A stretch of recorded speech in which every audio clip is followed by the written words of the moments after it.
गुरु जी नमस्ते। गुरु जी, गुरु महाराज की जय हो। मैं बहुत भाग्यशाली हूँ कि आज मुझे गुरु जी का सत्संग करने का मौका मिला। जैसा हम लोगों को बताया गया है कि बिना गुरु के की आज्ञा के ना कोई सत्संग कर सकता है, ना ही कोई उनके मंदिर में आ सकता है, ना ही उनके पास जाके मिल सकता है, ना उनसे जुड़ सकता है। ये गुरु महाराज हैं जो हमको जोड़ते हैं। सो आज मैं गुरु संगत को बहुत बहुत प्रणाम करती हूँ। जो भी संगत मुझे सुन रही है उनको बहुत सारा प्यार, और गुरु जी से यही मेरी अरदास है कि सबको सबका भला करो, सारे संसार का भला करो। आप तो महाशिव हैं। जो कुछ मैं बोलूं गुरु जी आप ही बुलवा रहे हो। मैं कौन होती हूँ, मेरी कोई औकात नहीं है। थोड़ा सा मैं संगत जी गुरु जी के बारे में जरा सा बोलना चाहूंगी, इसके बाद मैं सत्संग शुरू करूंगी। आप सबको मालूम है, जो भी आज पूरी दुनिया में इतने कंट्रीज में सब में जो जुड़े हुए हैं उस दिव्य आत्मा और वो जो महाशिव से, वो कोई छोटी मोटी चीज नहीं है। गुरु जी एक दिव्य प्रकाश हैं जो हमको ज्ञान देने के लिए पृथ्वी पर महाशिव ने ये अवतार लिया और हमको मानवता को आशीर्वाद और ज्ञान देने के लिए आए। आप सब जानते हैं कि बचपन से ही गुरुजी जहाँ डुगरी में पैदा हुए, मनुरकोटला में, तो तभी से ही वो बहुत बहुत बचपन से ही पता चल गया था उनके माता पिता को कि ये कोई ऐसी दिव्य शक्ति ने जन्म लिया है। क्योंकि जब जन्म लिया था तो पूरे कमरे में, माता जी के कमरे में प्रकाश था और नाग देवताएं बहुत आ गए। जो दाई थी जो कर रही थी काम, वो भी दौड़ के डर गई। सो सबको पता चला था, उनके माँ बाप को तो, कि भाई कोई दिव्य आत्मा आई है, पर ऐसा उन्होंने कभी सोचा नहीं पहले। बचपन से ही वो बहुत ही आध्यात्मिक थे। जैसे हर एक माँ बाप चाहते हैं, जो मनुष्य जन्म में आता है तो पढ़ाई लिखाई हर एक कोई चाहते हैं, पढ़े लिखे हमारा बच्चा बड़ा आदमी, ऑफिसर बने, नौकरी करे। वही उनके माँ बाप ने चाहा एक नॉर्मल फैमिली में। अब तो मैं नॉर्मल नहीं करूंगी, वो तो ऐसी फैमिली है कि जो उनको नमन, जितना नमन करो माँ बाप को उतना ही कम है। वो एक शक्तिशाली एक शिव जी को जन्म दिया। वो हमेशा आशीर्वाद देते रहते थे और बचपन से ही उनका पता रहता था। आपने सबने सुना होगा कि स्कूल में भी वो कुछ ना कुछ अपने चमत्कार दिखाते थे। उनके जो टीचर थे वो भी आज भक्त हैं उनके, और उनके जो आशीर्वाद की जो गंगा है वो सब जगह बहने लगी। आपने सुने होंगे, अभी बहुत से लोग हैं संगत, हम लोग बड़े लकी हैं कि 82 के भी संगत जब गुरुजी से पंचकुला में मिले, फिर चंडीगढ़ में मिलते थे, फिर जलंधर आ गए। जलंधर में 300 नंबर बेंगलोर था, उसमें वो आर्मी एरिया में, वहां वो सब करने गए। उनकी ख्याति इतने लोगों तक बहने लगी कि सबको पता चला कि कोई जलंधर वाले बाबा है, वो सबके रोग ठीक करते हैं, बहुत ब्लेस करते हैं। तब किसी को ये नहीं मालूम था कि ये भगवान, साक्षात भगवान महाशिव हैं। तो बचपन उनका ऐसा गुजरा और उन्होंने डबल एमए भी किया और पूरे दुनिया में उनका वो हुआ। फिर वो ग्रेटर क्लास में आए, वहां एक अंडरग्राउंड जगह है, वहां उन्होंने जगह ली। इसके बाद छोटा मंदिर जिसको एम्पायर स्टेट कहते हैं, वो उसमें रहे। सुदान जी के पास उन्होंने सेवा की। उनकी बहुत भाग्यशाली हैं जिन्होंने भी गुरु जी की सेवा की और आज कर रहे हैं। मैं बहुत अपने को भाग्यशाली समझती हूँ कि मैं इस गुरु परिवार से है, जो गुरु परिवार हम छोड़ गया है। गुरु जी ने जो परिवार बनाया वो अपने परिवार से भी ज्यादा बढ़ के है। आप सोचते होंगे कि मैं गुरु जी के बाद अपना सत्संग नहीं सुना रही हूँ। सिर्फ मैं थोड़ी सी बात और कहना चाहूंगी, 1 मिनट। जब गुरु जी आए यहाँ तो गुरु जी के आसपास इसी दिव्य सुगंध आती थी कि लोग सोचते थे कि ये कोई परफ्यूम लगाया या कुछ है, पर वो अपने होने का एहसास दिलाते थे। वो अब हमें पता चला और आपको भी पता चलता होगा कि जब गुरुजी आपके ऊपर कृपा करते हैं तो थोड़ी देर के लिए खुशबू के रूप में आपको एहसास दिलाते हैं कि मैं तुम्हारे साथ हूँ, तुम्हारे अंग संग हूँ। गुरुजी से जो भी हम जुड़े हैं, संगत पुरानी नई कोई नहीं होती, जो भी गुरुजी को सरेंडर करता है वही गुरु का बहुत सबसे बड़ा प्यारा भक्त है। मैं ये कहना चाहती हूँ आज भी गुरुजी हैं, अपना चोला छोड़ने के बाद भी वो आज मौजूद हैं। आप उनसे कह के देखिए, उनकी बोली देखिए, पर ये नहीं हो सकता कि आपने जो मांगा तो वो मांगना तो चाहिए ही नहीं, बस उनको मानते रहो। हाँ, हम मनुष्य हैं, कलयुग में हैं, जी रहे हैं, तो हम तकलीफ में होते हैं तो गुरुजी से क्या ही देते हैं, पर गुरुजी से बोलने में कोई हर्ज नहीं है कि गुरुजी ये हो रहा है, बाकी आप देख लो। गुरुजी अपने टाइम से ही किसी की बीमारी, किसी की ये सब ठीक करते हैं। आपका टाइम नहीं चलता कि आपने मांगा और गुरुजी ने दे दिया। उसके लिए आपको सब्र करने की जरूरत है, आपको सिमरन सेवा करने की जरूरत है, गुरु को अपने दिल में बसाने की जरूरत है। इतने साल हो गए, 25 साल हो गए गुरुजी से जब मैं जुड़ी थी, तो उसकी मैं अभी शुरुआत करने वाली हूँ। पर मैं सिर्फ इतना कहना चाहती हूँ कि संगत जी, गुरुजी महाशिव हैं, ब्रह्मा विष्णु महेश सब ब्रह्मांड उनके नीचे है, उनसे ऊपर कुछ नहीं है। आज भी उनका एहसास होता है, वो जो आए हमारे सबके रोग दूर करके गए, सबके घरों में भी चले जाते थे चंडीगढ़ में, जिसको ब्लेस करना होता था। गुरुजी के साथ में कोई आज का जन्म आपका और संगत का कोई आज का रिश्ता नहीं होता, गुरुजी का जन्मों जन्मों का रिश्ता है, तो मेरा भी जन्मों जन्मों का ही रिश्ता होगा। अब मैं अपना सत्संग शुरू करती हूँ। गुरुजी महाराज कोई गलती हो तो माफ करिएगा, मैंने ये प्लेटफॉर्म पे नहीं किया है, इसलिए मैं चाहती हूँ कि गुरुजी जैसा बोलते थे कि किस तरह जुड़ी हो वो बताओ पहले। शॉर्ट में तो गुरुजी का हो सकता नहीं है, क्योंकि उनका अंत कोई नहीं जानता। उनका अगर सत्संग करेंगे तो पूरी जिंदगी बीत जाएगी, तो भी हम रुक नहीं सकते, पर फिर भी मुझे आज्ञा है कि मैं 1 घंटे सत्संग करूं। तो गुरुजी महाराज आपकी जय हो, जैसा जनरल कपूर कहा करते थे। उनको भी मैं श्रद्धांजलि देती हूँ जो गुरुजी के पास चले गए। उनकी परसों बरसी मनी है। गुरुजी सबको इसी तरह से ब्लेस करते रहें, सबको कृपा करें। अब मैं बताती हूँ कि मैं एक आर्मी फैमिली से हूँ। मेरे हस्बैंड आर्मी के हैं, मेरे दोनों लड़के आर्मी में, मेरी बेटी के हस्बैंड भी लड़ाई वाले। अच्छी खासी जिंदगी चल रही थी। हम लोग तो आप जानते हैं कि आर्मी वाले अपने देश के लिए समर्पित होते हैं, उन्हें डर नहीं लगता। उनकी जो फैमिली और वाइफ जिसको कहते हैं, उनको भी यही सिखाया जाता है कि किसी चीज से नहीं डरो, जब बच्चे और हस्बैंड दिया है तो डरना किस बात का। और देश की सेवा सबसे बड़ी सेवा है। गुरुजी कहते थे कि ये आर्मी वाले बहुत देश की सेवा करते हैं, इनके दिल में हमेशा सफाई रहती है, साफ रहते हैं दिल के, तो बहुत प्यार करते थे आर्मी वालों को, सभी को करते हैं वो। आर्मी वालों के साथ में उनका बड़ा प्यार था और आज भी है। तो मैं यहाँ, मेरे हस्बैंड पोस्टेड हुए दिल्ली में, मैं यहाँ थी, मैं अशोक होटल में 1980 में वहां मैंने ज्वाइन किया।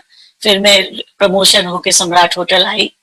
उसी वक्त 1999 में ये लड़ाई छिड़ गई। 99 में कारगिल की लड़ाई।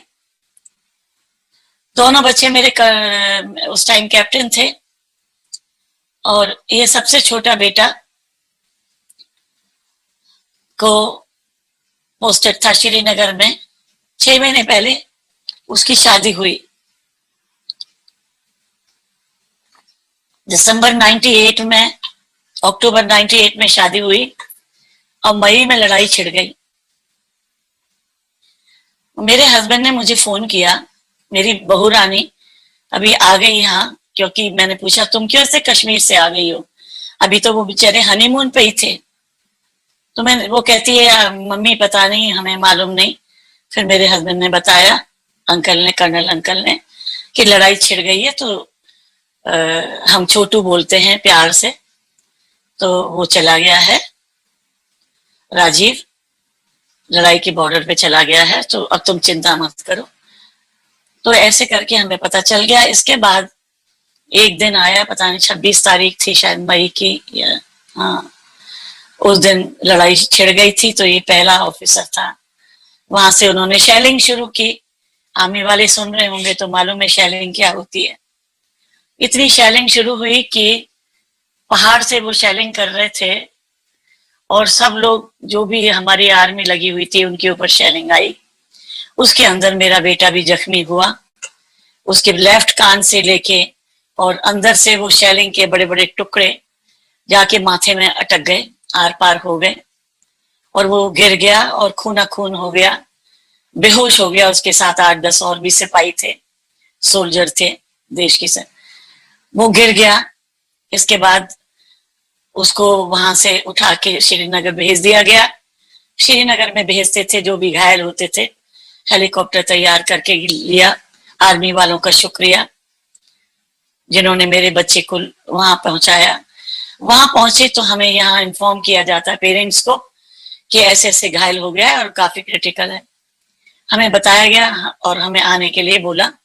एक प्लेस है जहाँ उधमपुर, वहां एक आर्मी का पूरा अस्पताल और वहां हेलीकॉप्टर का भी बेस बनाया गया था आईसीयू के सामने। जो भी घायल लोग आते थे, कोई भी, वो वहां आते थे। पहले श्रीनगर जाते थे। जब श्रीनगर में गया तो वहां का जब कैट्स वो जो स्कैनिंग की, एमआई जो भी की, एक्सरे किया, तो उसके अंदर आर पार जैसे हवाई जहाज निकल जाता है तो लाइन छोड़ जाता है, ऐसे ब्रेन के अंदर था। तो और बिल्कुल नब्ज इसकी बिल्कुल खराब थी, बहुत क्रिटिकल था। तो डॉक्टर ने कहा जल्दी से इसको नीचे भेजो। हेलीकॉप्टर तैयार किया। वहां भी शायद गुरुजी की, तब तक गुरुजी को मैं जानती नहीं थी।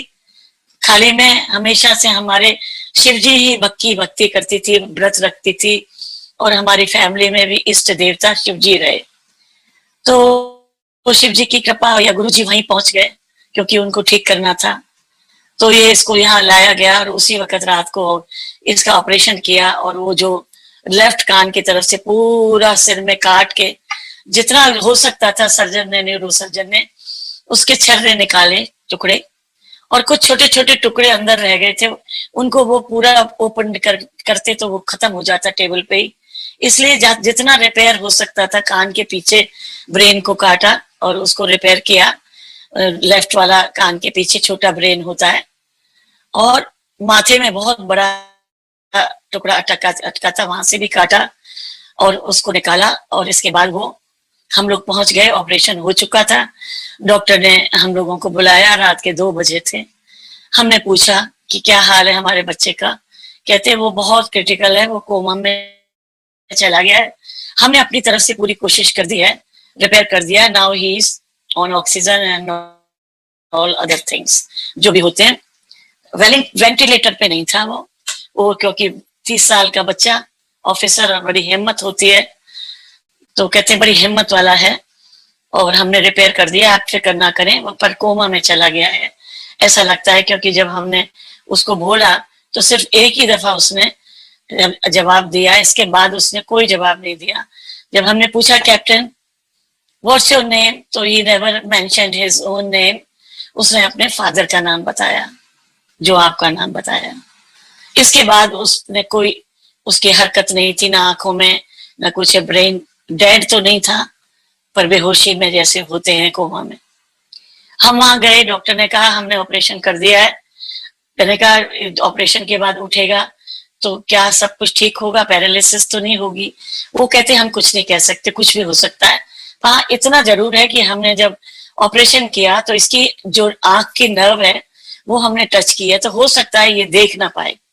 और बाकी आप भगवान से प्रार्थना करो। आपका इंतजाम कर दिया, हमको एक मैस में ठहरा दिया। हमने वहां एक अखंड दीपक जला दिया। वहां मार्केट से जाके हमने शिव जी की, माता की, जिनको मानते हैं, साईं बाबा की सबकी मूर्ति रख दी, अखंड दिया जला दिया और पूजा करते रहे कि ये भगवान, इनको हमने देखा जाके तो हमारा बेटा जिस हालत में उसकी पट्टी बंधी हुई थी इस पूरे सिर में और कोमा में था। हमारे माँ बाप की क्या हालत होती है, पर हमने अपने को कंट्रोल किया। कंट्रोल तो नहीं कर पाए, आके अपने मैस में खूब रोए। मैं बहुत रोई। मेरे हस्बैंड ने कहा कि तुम बहादुर हो, तुम्हारा बेटा ने देश के लिए ये चोट खाई है, चिंता नहीं है, वो ठीक हो जाएगा। तुम इतना शिव जी पे बिलीव करती हो, जरूर ठीक हो जाएगा। मैं इसलिए ये सब संगत जी बता रही हूँ कि गुरु जी भगवान है, क्या नहीं कर सकते। एक तरह से मेरा बेटा खत्म था। अब टू बी शॉर्ट, क्योंकि बहुत लंबा हो जाएगा, मैं वहां पूजा करती रही, वैष्णो देवी गई। वैष्णो देवी ने बोला, सपने में आई, कहते हैं कि इसको खाना नाक से दिलवाओ तभी होश में आएगा। मैं डॉक्टर के पास गई, डॉक्टर से बोला, डॉक्टर मुझे सपना आया है, मुझे शिव जी बता रहे हैं, मुझे माँ पार्वती कह रही हैं कि इसके नाक से खाना दो। वो कहते हैं आप क्या बात करती हैं, वो ऑक्सीजन लगी हुई है उसको, और वो ड्रिप पे है, सब है, काला खाना उसका अगर चोक हो गया तो वो तो खत्म हो जाएगा। मैं 3 दफा गई, वो डॉक्टर भी बहुत मैं हाथ जोड़ती हूँ, उन्होंने मेरे बेटे को इतना अच्छा इलाज करा। उन्होंने मेरी बात मानी। 3 दिन बाद, 15 दिन के बाद उन्होंने खाना नाक से शुरू किया, और पूरा 1 महीने के बाद में उसने आंख खोली। मैं बस शिव चालीसा करती रहती थी और हम पूजा करते रहे, और उसने कहाँ कहाँ नहीं गए, हम मस्जिद में गए, मजार में गए, वहां जहां जगह थी, कैंडल जला के आई चर्च में कि जहां भी है मेरे बच्चे को ठीक करो, उसको होश में लाओ। और सूर्य देवता को पानी डालती थी, क्योंकि मैं यही कहती थी सूर्य देवता को जल चढ़ाते हुए, कहते हे सूर्य देवता, मेरे बेटे को हाथ पैर से चलाना, उसको होश में लाओ, और उसकी आंख की रोशनी मत लेना, उसको हाथ पैरों से चलाना, उसकी आंख की रोशनी मत लेना। गुरुजी, गुरुजी बोलती हूँ मैं हमेशा, मतलब सूर्य देवता को बोल रही थी। अब हम ऐसे हो गए कि हमें हर टाइम हम कुछ भी बोलते हैं तो गुरुजी का ही नाम आता है। शायद गुरुजी बुलवाना चाहते होंगे। फिर संगत जी हम अब टू बी शॉर्ट, फिर उसको शिफ्ट कर दिया, साथ में आईसीयू में रहा। वो चल नहीं पाता था, जब उठता था उसको फिजियोथेरेपी की। फिर उसको आरआर अस्पताल में, आर्मी हॉस्पिटल में भेज दिया, पर उसकी उठते में कोई याददाश्त नहीं थी, पर गनीमत थी कि वो आंख से दिख सकता था, पर बाकी उसका दिमाग काम नहीं करता था। उसको ना कोई पढ़ना, ना कोई ये मालूम कि मेरे माँ बाप कौन है, मेरी वाइफ कौन है, किसी को भी नहीं पहचानता था। वो यहाँ आ गया, उसके चल सकता था, थोड़ा थोड़ा लड़खा के चलता था बिस्तर में। उसका इलाज चल रहा था, पूरा न्यूरो सर्जन कि उसकी याददाश्त वापस आए, जो भी उसकी कमियां हैं वो ठीक हो। अचानक से एक मेजर गिल आते हैं देखने, जो हमारे बड़े फ्रेंड थे, वो गुरुजी के भक्त रहे। तो उन्होंने कहा मेरे हस्बैंड से कि नरेंद्र सर, कर्नल सर, मेरे को नाम से बुलाया कि मैम आप ना हमारे एक गुरुजी हैं, मैं वहां ले चलूंगा इसको, और गुरुजी बिल्कुल ठीक कर देंगे, आप चिंता मत करो। उन्हें भी बहुत बुरा लगा कि बच्चा एक आंखों से देख रहा है, उसे ये नहीं मालूम कि दुनिया में क्या हो रहा है। उसको ले जाते थे कमरे में, उसको मैं नहलाती थी नंगा करके, मतलब पूरा जो भी है सारा काम हम करते थे, मैं और मेरी बहू, सब लोग उसका सारा काम हम करते थे। वो कुछ नहीं कर पाता था, खाना भी खिलाते थे, मुंह से डालते थे। तो आप सोच सकते हैं कि क्या होती है। हम तो फिर भी लकी हैं कि आज मेरा बेटा जिंदा है, गुरुजी ने उसको जिंदगी दी है। कितने बच्चों के माँ के बच्चे शहीद हो गए, उनको भी बहुत नमन। सो ये आर्मी लाइफ है ही ऐसी, इसमें देश की सेवा है। सो इस तरह से हमें जब बताया कि एम्पायर स्टेट में आप आइए, हमने कहा हमें तो मालूम नहीं है कहाँ एम्पायर स्टेट है। उन्होंने कहा मैं कल वहां पहुंच जाऊंगा, आप अंधेरिया मोड़ पहुंच जाओ। और इसको, वो तो अस्पताल में था तो हम नहीं ला सकते थे, तो आप चलो पहले। मैंने गुरुजी से बात कर ली है। वो गुरुजी के पास एक दिन पहले गए और उन्होंने बात की होगी कि ऐसे ऐसे कर्नल, उनकी वाइफ है, उनका बेटा घायल हो गया है, कोमा में था, फिर अब यहाँ आ गया है, कुछ को नहीं मालूम, उसे कुछ भी नहीं मालूम। वो एक तरह से, मतलब पैरालिसिस तो नहीं है, पर बहुत हालत ठीक नहीं है।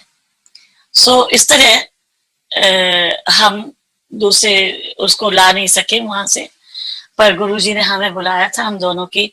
हम वहां पहुंच गए अंधेरिया मोड़, उनकी गाड़ी के साथ साथ हम वहां गए। बाहर उस तरफ जंगल होता था 99 में, बिल्कुल जंगल था। और 7:30 बजे के करीब उन्होंने बोला कि 7 बजे मंदिर खुलता है तो आप 7 बजे पहुंच जाओ। हम लोग पहुंच गए, मेजर गिल वहीं खड़े हुए मिले, हमें ले गए, गाड़ी बाहर खड़ी की, अंदर गए तो वॉक करके गए, वॉक करके पहुंचे तो इतनी खुशबू।